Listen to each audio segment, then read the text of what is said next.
అని యేసుక్రీస్తుని ప్రపంచం ఏముంటుందో తెలుసా? అదొక మతం అండి. అక్కడక్కడ కూర్చున్న మన వాళ్ళు కూడా ఇలా ఉంటారు తెలుసా? మా మతాన్ని ఎందుకండి మీరు ఎట్లా అంటున్నారంటారు.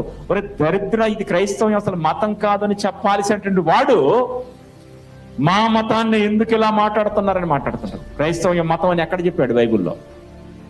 క్రైస్తవ్యం మార్గం, నేనే మార్గము, నేనే సత్యము, నేనే జీవం అన్నాడు. నేను మతం అన్నాడా? తీతుపత్రిక 3:10 చూడండి. ప్రపంచ మానవాళి విస్తుపోయి నిగరపోయి ఒక మాట కనపడుతుంది తీతు 3:10. మత భేదాలు కలిగించువానికి 1-2 సార్లు బుద్ధి చెప్పండి.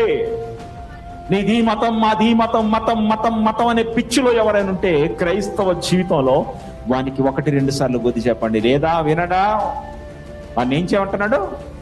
విసర్జించండి అంటే ఇక వాని దగ్గర కూడా రానికండి. మతం అని వాదాలు పెట్టుకుని వాడిని దూరం పెట్టేసేయండి అంది బైబిల్ మార్గం. ఇది మానవాళికి ఒక మార్గం. ఏ మార్గం? ఇది ప్రేమ మార్గం. నీ పిల్లల్ని, భార్యని ఇలా చూసుకో. ఇది మతమా?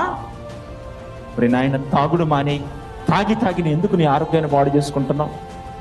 యేసుక్రీస్తు వాక్యం చెవిలో పడ్డ తర్వాత ఒక వ్యక్తి తాగుడు మానేసి తన కుటుంబం కోసం బ్రతుకుతుంటున్నాడు. ఇది మతమా?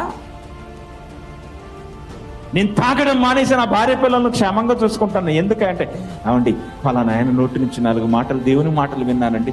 ఆ మాటలు విన్న తర్వాత నాలో మార్పు వచ్చేసిందండి. మారిన తర్వాత నేను తాగుడు మానేశాను, నా భార్య బిడ్డలను చూసుకుంటున్నాను. ఇది మతమా? ప్రేమిస్తే మతం అంటున్నాడు, సన్మార్గం చూపెడితే మతం అంటున్నాడు, ఒక అనాథ కింద తిండి పెడితే మతం అంటున్నారు. యేసుక్రీస్తు ప్రపంచానికి ఏమర్థమయ్యాడు చెప్పండి దేవుని బిడ్డ.